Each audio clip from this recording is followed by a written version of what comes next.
செய்யாதுன்னு சொல்றனோ அதை தான் செய்வான். இவன் ஒரு சரியான தப்பலாம் தாமஸ். என்னம்மா சொல்றீங்க? ஆமாண்டா, எந்த ஒரு வேலையும் ஒழுங்கா செய்யறதில்ல. அதனால செஞ்சுட்டாலும் குண்டக்க மண்டக்கன்னு பண்ணி வச்சிருப்பான். அதனால இவனுக்கு தப்பல தாமஸ்ன்னு பேர் வச்சிருக்கேன். ஐயோ, இந்த பேர் இவனுக்கு செட் ஆகாதே. நான் தாமஸ் மண்டோவெல்லாம் நினைச்சேன். அவர் ஒரு சிறந்த மனுஷரு. அந்த மனுஷருக்கு பேரெல்லாம் இவனை தப்பல தாமஸ் வைக்காதீங்கம்மா, நல்லாவே இல்லை. அவருக்கு பேரை வச்சதால இவன் புகழுத உச்சிக்கு போயிடுவான் போல இருக்கு. அது சரி, இந்த தாமஸ் மன்றோ யாருப்பா? ஆங்கிலேயரோட கிழக்கிந்திய கம்பெனி ஆட்சியில கவர்னராகவும் கலெக்டராகவும் இருந்தவர் தான் சர் தாமஸ் மன்றோ. இவர் எப்படி இந்தியாவுக்குள்ள வந்து இறங்கினாரு தெரியுமா? தனக்கு 20வது வயதுல ஒரு போர் வீரனா சென்னை கடற்கரையில வந்து இறங்கினாரு. என்ன மாதிரி ரொம்ப ஃபாஸ்டா ஓடி வந்து இறங்கியிருப்பாரு. உன்ன மாதிரி தானே ஓடி வந்திருப்பாரு. இந்தியாவோட இயற்கை அழகும் இந்தியாவோட செல்வ செழிப்பும் அவரை கவர்ந்து இருந்திருக்கும். பிறகு அவர் இராணுவத்தில இருந்து நிர்வாக பணிக்கு மாறி உதவி கலெக்டர், சட்ட கமிஷன் தலைவர், ராஜதானியின் கவர்னர் போன்ற பதவிகளை வகித்தாரு. இவர் கவர்னர் பதவியிலிருந்து ராஜினாமா செய்து தன் தாய்நாட்டிற்கு திரும்ப முன் தான் கலெக்டரா இருந்து நேசித்த கடப்பா மாவட்டத்தை பார்த்துட்டு வர விரும்பினாரு. அந்த நேரத்தில் அந்த கடப்பாவில் என்ன நடந்துச்சு தெரியுமா? காலரா நோய் பரவி இருந்துச்சு. அந்த காலரா நோய்க்கான நிவாரண பணிகள் நடைபெறுவதை பார்க்க அவரு புறப்பட்டு போனாரு. இங்கே புறப்பட்டு போன ஓரிரு நாட்களிலே காலரா நோய் தாக்கி இறந்து போனாரு. அடடே பாவம், அந்த புண்ணியவன் இறந்து போயிட்டாரா? காலரா நோய்னா என்ன நோய்மா? இப்ப நாம வயிற்றுப்போக்கு வாந்தின்னு சொல்றோம்ல, அததான் அப்போ காலரா நோயின்னு சொன்னாங்க. இவர் தென்னிந்தியாவில் பணியாற்றி வாழ்ந்த காலம் 40 ஆண்டுகள். 53வது வயதுல தான் திருமணம் செஞ்சாரு. லேட் மேரேஜ் போல இருக்கு. லேட்டா பண்ணியிருந்தாலும் லேட்டஸ்டா பண்ணிருப்பாருடா. அவர் இறக்கும் போது அவரது மனைவியும் 2 சிறு குழந்தைகளும் இங்கிலாந்திற்கு திரும்பி இருந்தனர். இவருடைய பணிக்காலத்துல தான் இந்து கோயில்களின் மீதும் இந்து மத நம்பிக்கையின் மீதும் அவருக்கு ஏற்பட்ட தொடர்புகளை பத்தி நாம தெரிஞ்சுக்கிட்டோம்னா அந்த கதை ரொம்ப சுவையானதா இருக்கும். திருப்பதியில இருக்க கடவுள் யாரு? பணக்கார கடவுள் வெங்கடாச்சலபதி. அந்த வெங்கடாச்சலபதிக்கு தனது பேரில் தினமும் அன்னதானம் படைத்திட ஏற்பாடு செய்தவர் தாமஸ் மன்றோ. அது இன்றளவும் கடைபிடிக்கப்பட்டு வருகிறது. அன்று அவர் தொடங்கி வச்ச அன்னதானம் தான் இன்னைக்கு பல லட்சம் மக்கள் பயனடைய காரணமா இருந்திருக்கு. அவர் ஒரு கிறிஸ்டியனா இருந்தாலும் அன்னதானத்தை தொடங்கி வச்சிருக்காரு பாருங்க. அவர் கோயிலுக்கு காணிக்கையாக வழங்கிய கொப்பரையில் தான் இன்றும் பொங்கல் வடிக்கப்படுகிறது. அந்த கொப்பரை இந்த வரைக்கும் மன்றோ கங்கலம் என அழைக்கப்படுகிறது. ஆந்திர மாநிலம் மந்திராயலத்தில் உள்ள ஸ்ரீ ராகவேந்திரர் ஆலயத்திற்கு 17ஆம் நூற்றாண்டில் அரசால் வழங்கப்பட்ட நிலத்தை திரும்ப எடுத்துக்கொள்ளும் பொறுப்பை மன்றோ நிறைவேற்ற கோயிலுக்குள் சென்றார். மகானின் பிருந்தாவனத்தில் மன்றோவை ஸ்ரீ ராகவேந்திரரை எதிர்கொண்டார். ஆமாம், மன்றோவுக்கு அவர் காட்சி தந்ததோடு அவருடன் பேசியும் மகிழ்வித்திருக்கிறார். இதன் விளைவாக நிலம் கோயிலுக்கே உரியதாக இருக்கட்டும் என்று முடிவு செய்து மேலிடத்திற்கு தெரிவித்தார் மன்றோ. சித்தூர் நரசிம்மசாமி கோயிலுக்கு நிலவந்தமாக வழங்கப்பட்ட நிலம் முறையாக பயன்படுத்தப்படவில்லை என்ற புகாரின் அடிப்படையில் அந்த கோயில் அர்ச்சகரை விசாரித்தார் மன்றோ. அர்ச்சகரோ தான் எந்த மோசடியிலும் ஈடுபடவில்லை என்று மன்றோவிடம் தெரிவித்தார். அவரை பார்த்து மனம் விலகினாலும் புகாரை அலட்சியப்படுத்தவும் அவர் விரும்பவில்லை. ஒரு நாள் வெளியே போய்விட்டு வந்த மன்றோ தன் கூடாரத்திலிருந்து ஒரு வெள்ளை குதிரை மீது நரசிம்மசாமி வேகமாக வெளியேற சென்றதை கண்டார். தனக்கு நரசிம்மசாமி தரிசனம் கொடுத்துவிட்டு தன் நடவடிக்கையை நிறுத்த சொல்கிறார் என்பதை புரிந்து கொண்டு அதை அப்படியே செய்தார் மன்றோ. 1780ஆம் ஆண்டில் ஒரு சாதாரண போர் வீரராக மதராஸ் கோட்டையில் வந்து இறங்கிய மன்றோ அதே கோட்டையில் மிக உயரிய பதவியான கவர்னராக 1820 நியமிக்கப்பட்டார். ஆனால் சில ஆண்டுகளிலேயே அவருக்கு அந்த பதவியின் மீது இருந்த ஆர்வம் இயற்கையாக குறைய தொடங்கியது. 66 வயதான அவரது வாழ்க்கையில் 40 ஆண்டுகளுக்கு மேல் தென்னிந்தியாக குறிப்பாக தமிழ்நாட்டில் கழித்தவர். தாய் நாட்டிற்கு திரும்பி பிற்கால வாழ்க்கையை ஓய்வாக கழிக்க எண்ணினார். ஆனால் இந்த மண் அவரை விடுவதாக இல்லை. இந்த மண்ணுக்கும் அவருக்கும் இடையே ஒருவித பாச போராட்டமே நடந்தது. 1826 கவர்னர் பதவியை ராஜினாமா செய்த மன்றோ தனக்கு மாற்றாக ஒருவர் வருவதற்குள் தென்னிந்தியாவின் பகுதிகளை மீண்டும் ஒரு முறை சுற்றி பார்க்க விரும்பினார். அப்படி சுற்றுப்பயணம் மேற்கொண்ட போதுதான் தான் விரும்பிய கடப்பா பகுதிகளை மீண்டும் ஒரு முறை பார்த்துவிட்டு வர எண்ணினார். 1827 மே மாதம் கடப்பா ஜில்லாவில் காலரா நோய் பரவி இருந்தது.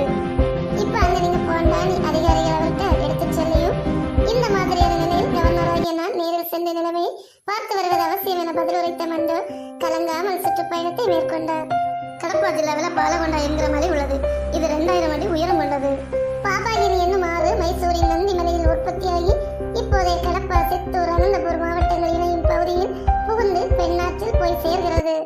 ராமாயணம் காலத்தில் அந்த நதிக்கரையில் வாயு தெய்வம் தவம் செய்து கொண்டிருந்தாராம். அப்போது சீதையை தேடி இலங்கைக்கு செல்லும் வழியில் அவ்விடத்திற்கு ராமபிரான் வந்தார். தன் விருந்தினரான ராமபிரானை அங்கு தங்கி செல்ல வேண்டினார் வாயுதேவன். அப்போது தம்மால் அங்கு தங்க இயலாது எனவும் இலங்கையில் இருந்து அயோத்திக்கு திரும்பும் வழியில் அவரது உபச்சாரத்தை ஏற்பதாகவும் தெரிவித்தார் ராமபிரான்.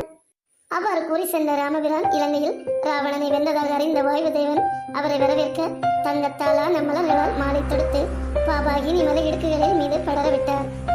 அயோத்திக்கு திரும்பும் போது ராமபிரானை வரவேற்கும் முறையில் இது இருக்கும். அந்த பங்காறு தோரணம் அதுபோலவே ராமபிரானும் அங்கு தங்கியவே அயோத்திக்கு திரும்பினார் என்பது ஐதீகம். தன் பரிவாரங்களுடன் அப்போதில் சென்று கொண்டிருந்த மண்டோவின் கண்களுக்கு எதிரே பலராகொண்ட மலை தெரிந்தது. ஓரிடத்தில் அந்த மலையின் பாறைகளுக்கிடையே உள்ள இடுக்குகள் செங்குத்தாக தெரிந்தன. மரங்கள், செடிகள், பூக்கள் அடர்ந்த அந்த பிளவுகளில் அவரது கண்கள் சொக்கி போயின. இயற்கையின் அழகை பார்த்து ரசித்து பழகிய மண்டோ அந்த காட்சியை கண்டதும் உறக்க கூறினார். பூக்கள் மாலை போல் தொடுத்து அந்த பள்ளத்தாக்கில் தொங்கி நிற்கும் அழகை பாருங்கள் என்று. அவரோட வந்தவர்களுக்கு அவர் கண்ட பூமாலை தொட புலப்படவில்லை. எங்களுக்கு தென்படவில்லையே என்றனர். அதோ அங்கே பாருங்கள், பொன்னாலான சரம் போல தென்படுகிறது என்றார் மன்றோ மீண்டும். மற்றவர்கள் தங்கள் ஒருவரை மாறி மாறி பரிதாபமாக உற்று பார்த்தனர். அவர்களது கண்ணுக்கு தெரியவில்லை, ஏமாற்றம்தான் மிஞ்சியது. அப்போது உடன் வந்த வயது முதிர்ந்த உள்ளூர் பணியாளர் ஒருவர் முணுமுணுத்தார். அந்தோ இந்த நல்ல மனிதர் மகான் விரைவில் தன் முடிவை சந்திக்கப் போகிறார் என்று. ஜூலை 4ஆம் தேதி கர்னூல் மாவட்டம் குத்திக்கு சென்றார். அங்கு அலுவலக வேலையை பார்த்துக் கொண்டிருந்த அவருக்கு காலரா நோய் தொற்றியது. மன்றவுடன் சென்ற சிப்பாய்களிலும் ஓரிருவரை காலரா நோய் தாக்கியது. அவர்கள் இறந்து போனார்கள். 2 நாள் கழித்து ஜூலை 6, 1827 பட்டிகொண்டா என்ற ஊரை அடைந்தார் மன்றோ. வழக்கம் போல் அங்கு கூடாரங்கள் அமைக்கப்பட்டன. தனது காலை உணவை சாப்பிட்டார். பின்னர் வெளியே சுற்றி பார்த்து அலுவலக பணிகளை கவனிக்க முற்பட்டார். அப்போது தனது உடல்நிலையில் மாறுதல் ஏற்படுவதை உணர்ந்தார். இதனால் கூடாரத்திற்கு திரும்பினார். மருத்துவர் வந்து பார்த்தார். மண்டோவை காலரா தொற்றி இருந்தது தெரிய வந்தது. இரவு 9:30 மணிக்கு அவர் இறந்து போனார். தாமஸ் மண்டோ என்ற மாமனிதர் மறைந்த செய்தி மதராஸ் ராஜதானியில் இருந்து காட்டு தீ போல பரவி சோகத்தை உண்டு பண்ணியது. கிழக்கிந்திய கம்பெனியின் மத்தனத்தால் நிகழ்ந்த மண்டோவின் மரணம் 4 மாதங்கள் கழித்துதான் இங்கிலாந்திற்கு தெரிந்தது.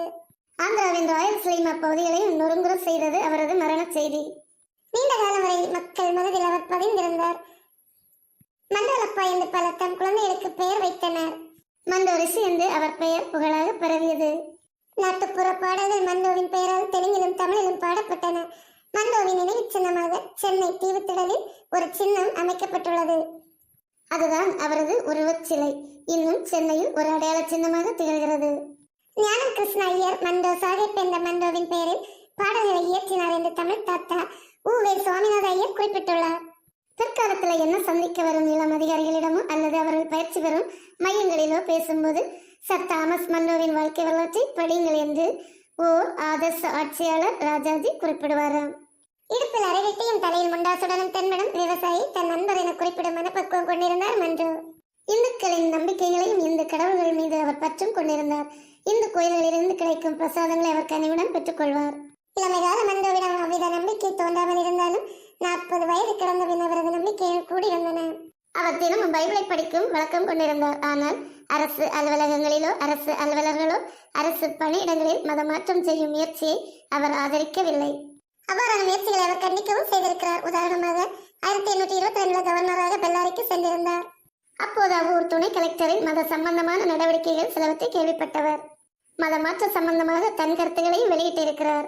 இந்தியாவில் ஆளுமர்க்கத்தினர் மிக சிலர், ஆனால் மக்களோ பல இனங்களை சார்ந்தவர். மக்களின் மத உணர்வுகளை கெடுக்கும் முயற்சியில் ஈடுபடுவது அபாயகரமானது.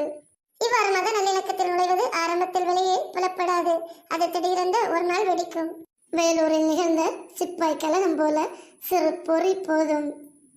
அவ்வாறு கலவரம் தோன்ற அவ்வாறான துடுக்குத்தனத்தால் ஓராண்டிற்கு பிறகு விளையும் தீங்கை களைய மத குருமார்களுக்கு ஒரு 100 ஆண்டு கூட பிடிக்கலாம்.